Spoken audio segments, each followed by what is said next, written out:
Video temuan uang di kolong tempat tidur di rumah Hakim Ali Muhtarom tersangka kasus suap vonis lepas perkara minyak mentah di Jepara, Jawa Tengah viral di sosial media. Penggeledahan oleh penyidik Kejagung yang berlangsung hari Minggu 13 April lalu menemukan total uang senilai 5,5 miliar rupiah yang disimpan apik dalam 2 kardus yang disimpan dalam koper berbalut karung. Hal serupa pernah menggemparkan publik kala Kejagung menggeledah rumah bekas pejabat Mahkamah Agung yang kini terdakwa kasus suap vonis bebas Ronald Tanur, Zarofrikar. Zarofrikar diduga berperan sebagai makelar kasus dalam pengurusan perkara kasasi Ronald Tanur. Pak, sehat Pak. Saat penggeledahan di rumahnya yang berlokasi di Jalan Senayan, Kebayoran Baru, Jakarta Selatan, tanggal 24 Oktober 2024, tim penyidik menemukan uang senilai hampir 1 triliun rupiah dan 51 kilogram emas. Modus para pelaku menyimpan uang hasil korupsi di rumah pribadi merupakan cara yang lazim dilakukan para pelaku untuk menghindari terlacaknya transaksi uang oleh PPATK. Mereka misalnya menghindari transaksi menggunakan rekening bank untuk menghindari endusan aparat penegak hukum atau PPATK. Saat ini para pelaku kejahatan semakin canggih begitu ya.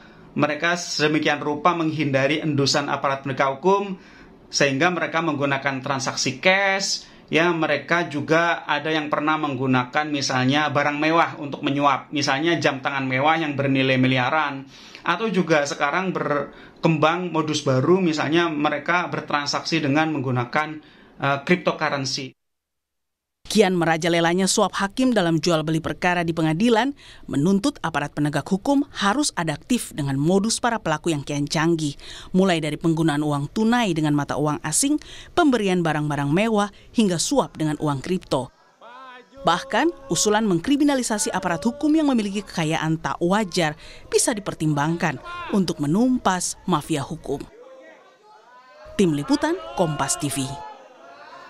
Setelah heboh penggeledahan di rumah mantan pejabat MA Zarofrikar dengan temuan uang nilainya nyaris 1 triliun rupiah dan 50 kg emas, kini modus hakim tumpuk uang di rumah kembali dibongkar Kejaksaan Agung di rumah tersangka Hakim Ali Muhtarom di Jepara, Jawa Tengah. Uang yang nilainya 5,5 miliar rupiah disimpan di kolong kasur.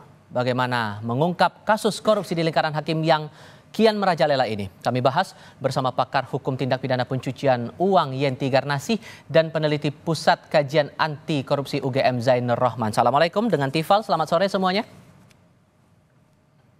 Waalaikumsalam.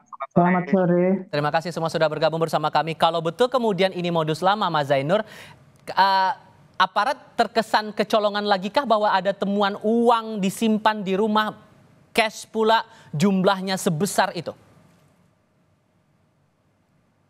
Ya, soal kecolongan sebenarnya juga enggak ya, karena kan sistem deteksi di Indonesia juga tidak begitu ampuh untuk mendeteksi transaksi-transaksi keuangan yang bersifat tunai.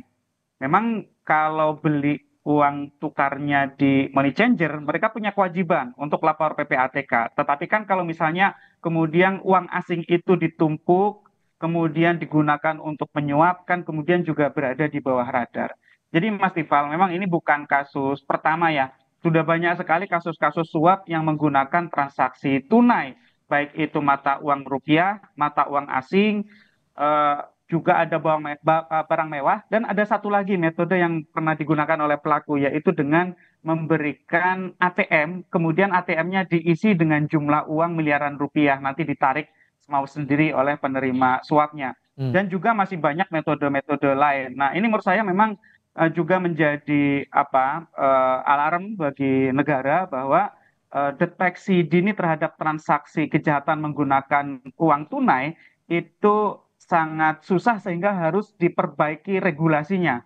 Saya katakan ada beberapa yang perlu diperbaiki, termasuk misalnya dengan membentuk undang-undang pembatasan transaksi uang kartal.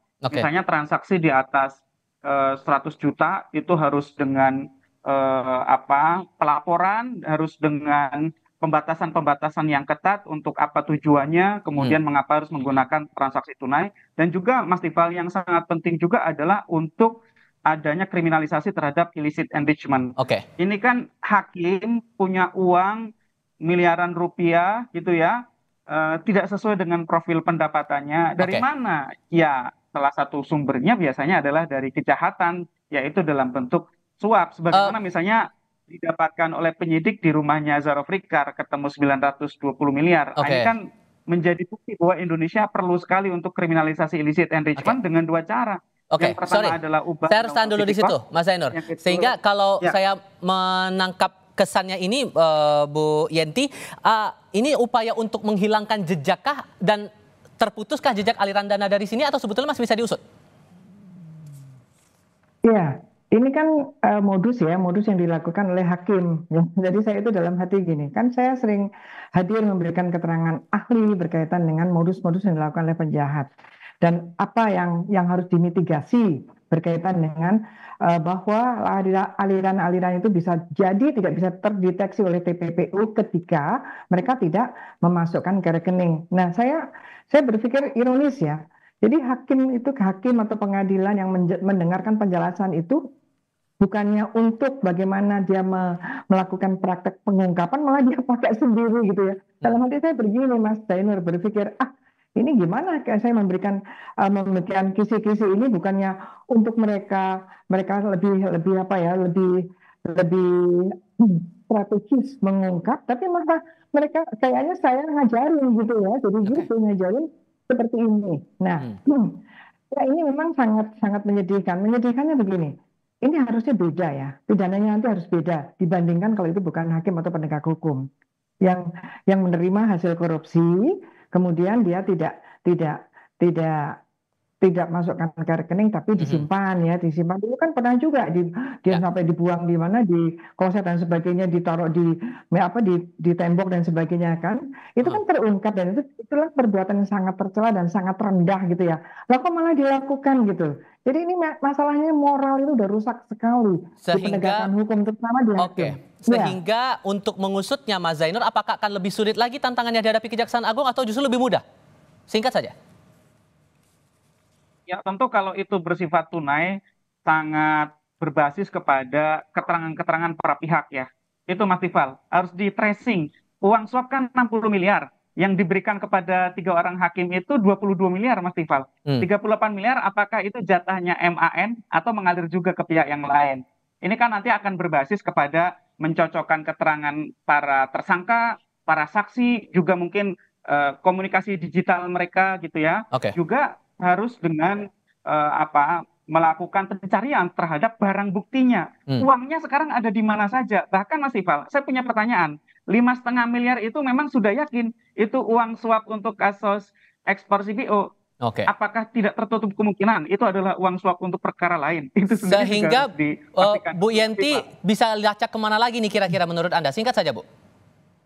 Ini kan sudah menyita mobil-mobil ya. Mobil-mobil itu dilihat temposnya beli kapan. Kalau dia beli sebelum September tahun lalu, berarti itu kemungkinan dari hasil korupsi yang lalu atau hasil penerimaan penyuapan atau gratifikasi yang lain. Betul, saya sudah menyampaikan juga seperti dengan yang pikirkan Mas Zainur, jangan-jangan ini bisa masuk ke beberapa perkara. Sebetulnya pada waktu Zaraf Rikar itu bongkar semua sampai sekarang ini. Masa sih Pak Zaraf Rikar hanya menerima sendiri, tidak mau membuka semuanya demi kebersihan Mahkamah Agung itu sendiri begitu. Oke, Bu Yenti, Mas Zainur, terima kasih sudah berbagi pandangan bersama kami. Sehat selalu semuanya. Selamat sore.